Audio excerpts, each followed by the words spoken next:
Dije yo en una conferencia que di hace 3 días sobre el Líbano precisamente, que la religión es un aspecto clave en cualquier sociedad, en cualquier punto de la historia y en cualquier civilización que analicemos. Actualmente dije también que parece que hay como cierta vergüenza hablar de la religión, como cierto pudor extraño, pero yo creo que esa gente que se esfuerza por no hablar de religión, que se esfuerza por ocultar su religión o decir que ellos no creen en nada, que eso son cosas ya pasadas de moda, al fin y al cabo lo que son es gente mucho más ignorante, porque no saben nada de nada, no tienen ni idea de sus raíces, no tienen ni idea de lo que ha construido su civilización, ni su fe, ni la fe de sus mayores. Por lo tanto, vamos a abordarlo porque obviamente es un punto claro. Yo como cristiano, y aunque no lo fuera, simplemente por el hecho de cómo eso ha influido en la historia de Irak de una manera significativa. El cristianismo, voy a empezar por él, porque curiosamente mucha gente piensa, no sé, que los países árabes no tienen cristianos. Piensan que el cristianismo o está perseguido a muerte, o está prohibido, o simplemente no existe. En el caso de Irak hay comunidades iraquíes cristianas muy antiguas. Es decir, estas personas cristianas de Irak eran cristianas antes que nosotros. Cuando nosotros adorábamos a Apolo e íbamos a adorar a los dioses al templo romano que está en el ayuntamiento, ellos ya eran cristianos, porque el cristianismo se expandió por Oriente, obviamente. Jesús era un judío que vivía en Judea y por tanto el cristianismo se expandió por Asia Menor, por lo que hoy en día es Turquía, por la Mesopotamia, primero llegó a Cartago y después obviamente llegó al extremo occidental, que somos nosotros. Pero ya digo que esta gente era cristiana desde hace muchos años. Son de unas ramas cristianas para nosotros extrañas, como los cristianos cananeos, por ejemplo, pero son cristianos y católicos también, algunos de ellos. Daré como anécdota, como cosa curiosa, esta foto. Esto parece el muro de una cárcel, parece el muro de un campo de concentración. Esto es el muro de una iglesia.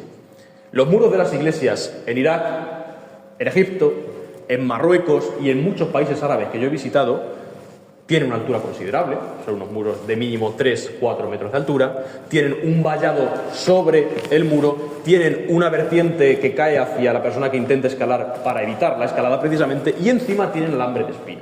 ¿Eso a qué se debe? Se debe a los numerosos ataques criminales que han tenido lugar en la historia reciente de Irak y que se han cobrado la vida de numerosas personas. Todas las iglesias de Egipto, por ejemplo, tienen un guardia armado con una metralleta, con un Kalashnikov en la puerta que te pregunta si eres cristiano. ¿Y para qué quieres entrar a la iglesia? ¿Cómo demuestro yo que soy cristiano? Esto lo conté en una conferencia, no sé si fue alguna que dije aquí. Los cristianos coptos, que son los de Irak, tienen aquí y tienen aquí 2 tatuajes. Bueno, no hace falta que sean los 2, puede ser uno en una de las 2 partes solamente. Y es una cruz. Y eso los marca como cristianos. Y no es una vergüenza, como en el caso del brazalete de los judíos, sino que es un orgullo. Yo soy cristiano y además me pongo un tatuaje, lo que me diferencia de los musulmanes, que no pueden tener tatuajes, y además el tatuaje es de una cruz. Y cuando voy a la iglesia hago así y no hace falta decir nada más.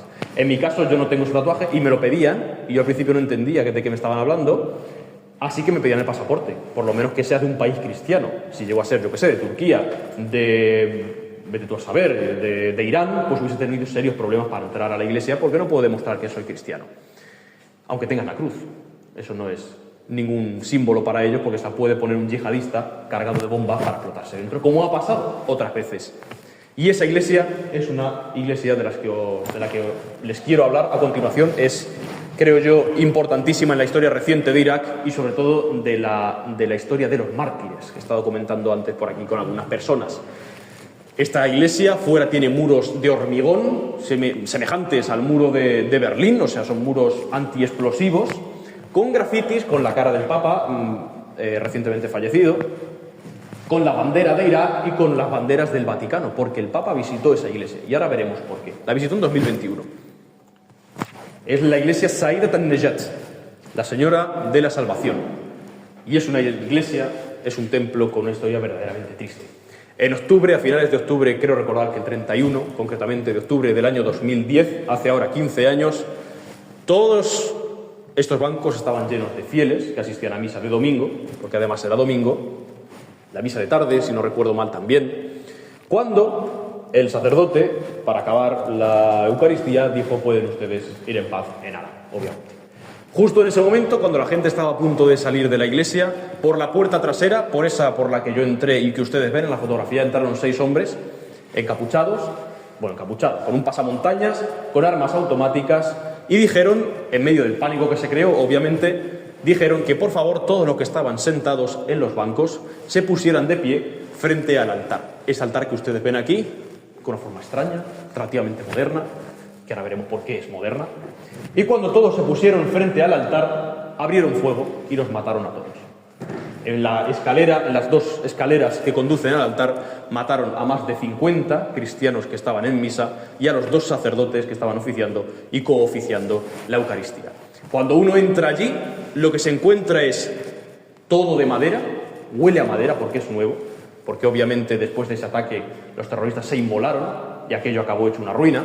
Todo está restaurado y lo que vemos, como decía, son vidrieras a ambos lados del que camina por el centro de la iglesia con los nombres en árabe de todos los mártires que murieron aquel día, iluminadas obviamente cada una en un color por la luz del sol mesopotámico. Y lo que vemos también es sobre el altar, como vemos a esa especie de medallón con forma de rombo que representa el rostro de todos los que murieron aquel día. A la cabeza Cristo, una cruz roja por la sangre de los mártires y los 2 sacerdotes que cayeron aquel día. Y una frase en árabe que dice: Al-Maut ibtala'ahu an-Nasr, ayna nasruka ya Maut. ¿Qué significa? Es una frase de la Biblia, un versículo, y dice: la muerte fue absorbida en la victoria. ¿Dónde está tu victoria, oh muerte? Uno siente allí ganas de llorar, honestamente, pero cuando sale descubre algo que le devuelve la esperanza. ¿Qué es este grafiti? Este grafiti está hecho por los cristianos en los muros internos de la iglesia. O sea, esto no es una decoración como lo del Papa, que estaba por fuera para que lo viera el Papa cuando vino, andando por allí. Esto está dentro de los muros, en los espacios que solamente visitan los cristianos. Y es, fíjense ustedes qué maravilla, la torre, el campanario de una iglesia que se llama Saidatan As-Saa, está en Mosul, una ciudad especialmente castigada por el Estado Islámico, pero bueno, un campanario en general, y el minarete de una mezquita abrazándose en un gesto de perdón por parte de los cristianos hacia los que los asesinaron, y en medio las aguas de vida que surgen del río Tigris, diciendo esto sucedió aquí, y estas tierras mesopotámicas fueron testigo de esta barbaridad. Y estos 2 son los 2 sacerdotes que estaban en la treintena de su edad y que cayeron aquel día. También contaré la historia de una niña pequeña, una especie de revelación que a mí me contó un sacerdote iraquí, no la he leído en un foro de internet, es algo real, y es que aquel día triste en que tuvo lugar el atentado, hubo una madre iraquí que acudió a la misa de domingo con su hija pequeña, de 12 años, creo recordar, que tenía. En un momento, la madre entró a la iglesia, se giró y vio que su hija no estaba en ningún sitio antes de que comenzara la Eucaristía. Se puso muy nerviosa, no sabía dónde estaba, dónde se había ido, y la perdió en un momento, fue un momento de pánico, pero apenas unos minutos después descubrió que la niña estaba dentro de la iglesia rezando en uno de los bancos de atrás de los que ustedes han visto. Y le preguntó: ¿me has dejado sola? ¿Por qué te vas? Estaba buscándote, tenía mucho miedo, pensaba que te iba a perder. Y la niña le dijo: mamá, no te preocupes, porque todo va a estar bien. Y ese mismo día, aquella niña murió tiroteada por los asesinos, por los terroristas, y la madre fue la única persona que se salvó del tiroteo. Hubo ciertas personas que huyeron en medio del pánico por las puertas de la sacristía y se escaparon y sobrevivieron, pero de las personas que vivieron aquello y que sobrevivieron, la única fue su madre, que estaba además embarazada, y que sobrevivió porque al disparar todos, a ella no le alcanzó ningún disparo y se hizo la muerta entre los cadáveres de los que acababan de morir durante 2 o 3 horas hasta que llegó la policía con combates a muerte. Murieron policías porque cuando los policías iban llegando a la iglesia, los terroristas iban matándolos y iban inmolándose. O sea, fue una operación sangrienta en extremo, pero como digo, esa fue la única mujer que sobrevivió entre los cadáveres de los cristianos. Vamos viendo que Irak tiene una historia triste, sangrienta. Entonces vamos a entender por qué Saddam Hussein en cierto momento usa tácticas sangrientas. Porque en un mundo sangriento uno no puede comunicarse con besos y abrazos. Porque entonces dura 5 minutos. Si uno lo que quiere es gobernar, desde luego, tiene que ser igualmente brutal. Es el país, obviamente, también de los musulmanes suníes. Y quiero remarcar, si a alguien de aquí le gusta la arquitectura, la maravillosa forma de las cúpulas. Tienen forma ovoide, una especie de huevo azul que recuerda a aquel pájaro mítico de las Mil y una noches, el pájaro rock, y que está en todas las mezquitas y que recuerda a la arquitectura, efectivamente, abasí. También otras mezquitas. Esta en concreto es muy especial y muy importante para el pueblo iraquí porque contiene el primer reloj que hubo en Bagdad. y que es la mezquita de Abu Hanifa, que es un hombre muy importante para los musulmanes porque creó creó su propia escuela, podemos decir, de interpretación del Corán, y en la cual una serie de iraquíes se acantonaron, se metieron, se atrincheraron durante la guerra de los americanos. También es el país, y eso tiene mucha influencia y tiene mucha relación con la historia de Saddam, de los chiíes. Saddam odiaba a los chiíes. Los chiíes son Irán, los chiíes son Hezbollah en el Líbano, los chiíes son los hutíes del Yemen. Los odiaba profundamente. Y no es que los odiara porque tuviera una especie de manía, sino porque a lo largo de la historia los chiíes de Irán han influido mucho en la política, por ejemplo, del Líbano, en la política del Yemen y en la política de Irak con dinero persa, con dinero iraní. Siempre tumbando unos opositores, tumbando propuestas, tumbando acuerdos con otros países, han garantizado el fracaso de países vecinos. Se han empeñado siempre en mantener guerras en países ajenos a los suyos. Sin embargo, eso es una circunstancia política. Los chiíes simplemente son gente que tiene una rama religiosa del Islam. Y no quiero criminalizarlos, ni mucho menos, porque cada uno es una persona diferente e individual. Y yo tengo muchas amigas y muchos amigos chiíes y son gente, honestamente, muy fácil de tratar y mucho más llevadera que los musulmanes suníes. Un musulmán suní siempre va a intentar hacerte musulmán, siempre te va a hablar de Corán, siempre va a intentar meterte la doblada, podemos decir. Los chiíes no. Yo nunca he tenido una experiencia con un chií en la cual me intente convencer de nada. Son gente que tiene sus cultos, tiene su clero, tiene una serie de comportamientos y de manifestaciones religiosas diferentes a los de los suníes, pero son gente en general bastante respetuosa. Sin embargo, vemos otra vez esa influencia que tiene la historia y que ha tenido siempre y que Saddam intentó arrasar muchas veces y que arrasó durante tiempos de Irán en Irak. Las milicias chiíes, o sea, una serie de partidos políticos chiíes de Irán, siempre se han filtrado hacia Irak porque tiene frontera, como hemos visto. Así que han entrado y han hecho una serie de operaciones, han apoyado unos partidos, han metido mal en contra de otros, es decir, creando el caos dentro del país. Y actualmente, como es un país con representación chií, tienen derecho a representar en sus calles esta serie de personas en vallas publicitarias, que son como este muro, en mitad de la calle. Todos estos que ustedes ven ahí, que parecen monjes, parecen gente francamente adorable y entrañable, para Occidente todos son terroristas. Este es Qasem Soleimani, que lo mató Trump en el año 2019 con un bombardeo selectivo cerca de Irak, cerca del aeropuerto de Bagdad, perdón. Este es el Mughniya de Hezbollah, por ahí también está. Este es el Mohandis. Son todo personas que se consideran por Occidente criminales y terroristas, pero para ellos son sus mártires. Y aquí están representados entrando al paraíso, vestidos todos de blanco y en ese encuentro místico con Allah. Más muestras así. Qasem Soleimani, el que mató, hemos dicho, Trump en el 2019. El Mughniya, uno de Hezbollah, también un criminal, un terrorista. Al-Muhandis, también dentro de las milicias chiíes. Y están representados en pancartas enormes en la calle sin que nadie tampoco se atreva ni a apedrearlas, ni a quitarlas, ni a quejarse, porque es un equilibrio muy frágil que hay que seguir manteniendo. Entonces, quizá un suní a esto le entran ganas de vomitar cuando lo ve, pero se va a su casa y no molesta a nadie, porque ante todo somos iraquíes y ante todo hay que mantener un equilibrio que no nos lleve a matarnos de nuevo. Los iraquíes chiíes pueden representar figuras humanas. Ustedes saben y habrán oído muchas veces que los musulmanes no dibujan personas, no dibujan caras, no dibujan animales. Solamente hacen dibujos geométricos en Alhambra. En Alhambra no hay ninguna cara hecha en las paredes. Son dibujos de flores, son dibujos vegetales, son dibujos geométricos. Sin embargo, los chiíes sí lo hacen. Los chiíes representan a sus, entre comillas, santos, a sus prohombres, a sus imames. Los representan además de una forma idealizada, como si fueran héroes, y realmente es algo curioso. Fue algo muy, como digo, curioso para mí. Y también, si a usted le apetece, pues puede comprarse un póster con la cara de Khomeini para su habitación, como este, que es bien grande, y si quiere otro con la cara de Jamenei, que es el actual ayatolá de Irán, y otro con la cara del Mughniya de Hezbollah, y así. Y es muy chocante, porque imagínense ustedes que yo mañana voy a la universidad y me encuentro en el aulario una pancarta con Bin Laden diciendo: te echamos de menos, te queremos, vuelve por favor, descansa en paz. O sea, yo diría que, no sé, ¿dónde me he metido? Pues es lo que yo sentía al ver esto. Pero luego reconectas con la gente, porque es gente completamente normal, quiero decir. No ve gente con pasamontañas y un Kalashnikov. Son gente que va con sus hijos, gente que va con sus mujeres y que tiene una ideología que a mí me parece abominable. Pero ante todo son seres humanos que en una conversación con respeto te tratan con idéntico respeto. Y venden globos, lo cual es curioso, para los niños, que en vez de tener la cara de Mickey Mouse o la cara del Pato Donald, tienen la cara del Imam Hussein o del Imam Ali en negro, que es un color muy chií, y los padres, pues como ese padre le compra un globo a su hijo y esta niña que está llorando porque quiere otro. Es otro mundo, en definitiva. Sin embargo, al ser gente que representa, quiero decir, gráficamente a los santos y a los imames, se acercan en cierta medida al cristianismo. Son gente que tiene una opinión positiva de los cristianos y con la cual los cristianos se entienden fácilmente en general. Los mawakib, esto es un mawkib, el singular de mawakib.